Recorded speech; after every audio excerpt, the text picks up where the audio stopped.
This is Jane.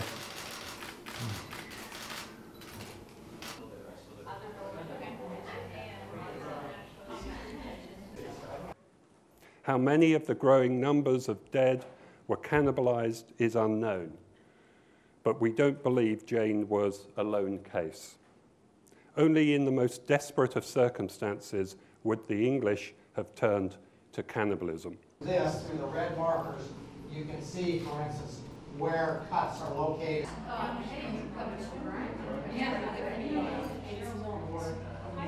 It's extremely limited skill in terms of kitchen technique. It is not the result of a butcher, someone that is working at their craft.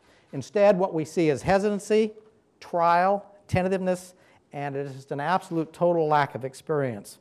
This is not, in terms of the cut marks that you see in some of these unusual places, not the types of cutting that you would see in any type of animal butchering.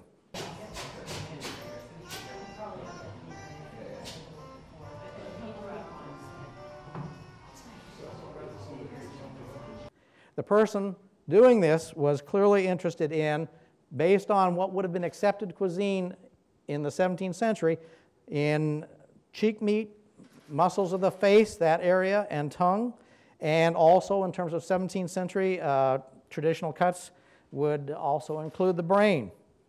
It is possible, just looking at this, and now this is conjecture, it could be that more than one individual is actually involved in this work, because as I say, the person doing the head and face work, they are out of their element, and the person that, if it is a second person that is working on the leg, that is certainly much more in line with conventional practice in terms of animal butchering.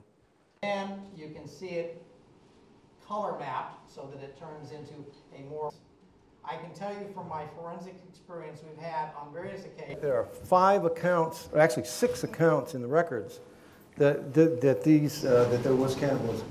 They're different, it ranges from eyewitnesses at the time to hearsay later on in the 17th century. So I think that's essential. I mean, that's the background, and that was a subject that was debated by historians. Without this evidence. Now that we have this evidence, it's pretty clear that these accounts were true. If anyone is interested, we have on a computer here a video. It is the kind of technology that 10 years ago there weren't computers that could even handle this type of software to do this virtual reconstruction.